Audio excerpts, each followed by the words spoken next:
We have been telling you Google CEO Eric Schmidt sat down for an exclusive interview with Bloomberg News this week and talked about the tech giant's acquisition strategy. Google is now buying another company almost every other week, twice as fast as Schmidt predicted last year. The full interview is on the Bloomberg terminal, but right now let's bring in Bloomberg contributing editor Nick Thompson. Nick was a senior editor at Wired magazine and now a senior editor at The New Yorker. Nick, thanks so much for coming on today. We appreciate it. What is Google doing? Are they gobbling up everything they see? They're gobbling up things left and right. We don't know what's going on. One thing that's quite interesting to me is that they're buying up a lot of social networking companies. There are a lot of rumors that they're going to announce a competitor to Facebook called something like Google Me in not so long. Could be a sign that they're moving in that direction and that it could happen within this year. I'm sorry, before the end of the calendar year? Before the end of the calendar year, they could announce it. It could come out next year. Who knows? There's a lot of smoke around this that they recognize Facebook has been doing extremely well. They recognize that Facebook has built an alternative internet. Facebook is sort of a direct competitor to Google in a way that many people don't understand and many people didn't see coming. Facebook is building a walled garden in which everybody goes in through Facebook and accesses everything through Facebook instead of through Google. So Google's saying, oh my gosh, we need to get in on this magic. So Google now starting to acquire a bunch of social networking companies. This could be a sign of something big on the way. I mean, the thing with Google is, though, is that it's so dominant in its main business that all of these little areas that it's trying to get into slowly, I mean, how is that going to work out? Google is not used to being, at least not in some years, the underdog.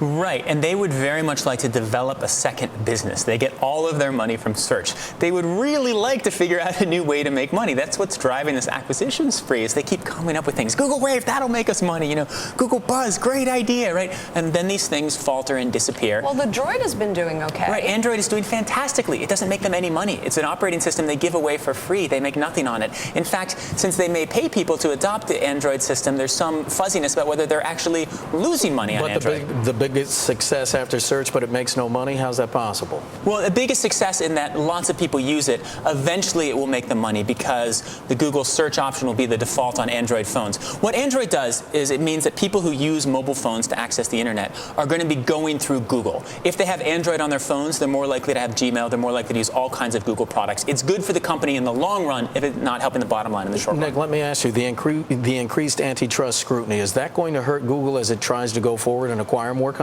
Absolutely. Every acquisition they have to really think about antitrust. Like, are the feds going to come after us on this one? One good thing for Google about the past year is as it's gotten sort of creamed by Apple and Facebook in a couple of areas, it makes them look less threatening and probably less of an antitrust concern. A year ago, I was certain that Google getting sued by the Justice Department was the biggest story coming in tech. Now that Google, because it was such a behemoth, because it was buying so many companies, because there's so many ways that you could see Google violating the Sherman Antitrust Act, if Google uses its power in search to enable its other things that it buys at the expense of other competitors, you could have a suit against it brought by the Department of Justice. And when Google is completely dominant, that suit is more likely. Now that there are all these competitors in different ways, it makes Google seem a little less threatening. Well, and that sort of brings us to another point. As we all very well know, Google's credo is don't be evil. And some of the other tech giants don't share that same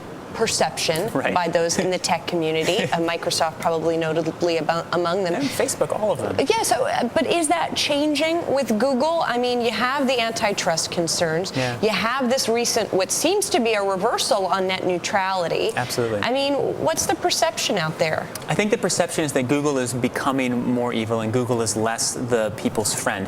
What's happened is that initially, Google had a corporate culture that was very much against being evil, and they had all these nice do-gooders. That was part of it. More important, Google's financial interests aligned with the public interest. What was in Google's interest for many years was more people using the internet in more ways on more devices, right? So when the FCC would consider something, the thing that was bad for the public would be bad for Google. The bad thing might be good for Verizon or AT&T or whatever, but in all of these big debates, it was in Google's interest for the internet to just work better. So on the specific topic of net neutrality, then what has changed for Google? What has changed is that Google has YouTube, and they would like to make lots of of money. So the issue of net neutrality, the most important issue, is basically if you think of the pipes through which technology flows as a big highway, will every car be able to get on and travel down the lanes with the same speed? And for a long time, Google said, yes, that's the way it should work. That makes it easier for startups. It makes it less confusing. It's just good, right? But now Google is saying, wait a second. When it comes to mobile, the mobile highway of electronic communications, maybe we should have some separate lanes, and maybe Google should get their cars to go through the tolls a little cheaper and a little easier. Let me ask you the last 30 seconds. Sure. At this point, is Google capable of developing more products internally, or does it have to gobble up those companies to get them? They have loads of smart coders. I'm a little surprised they've had as little success as they've had in recent years developing things. I think there's certainly the engineering talent within the company. They have smart leadership.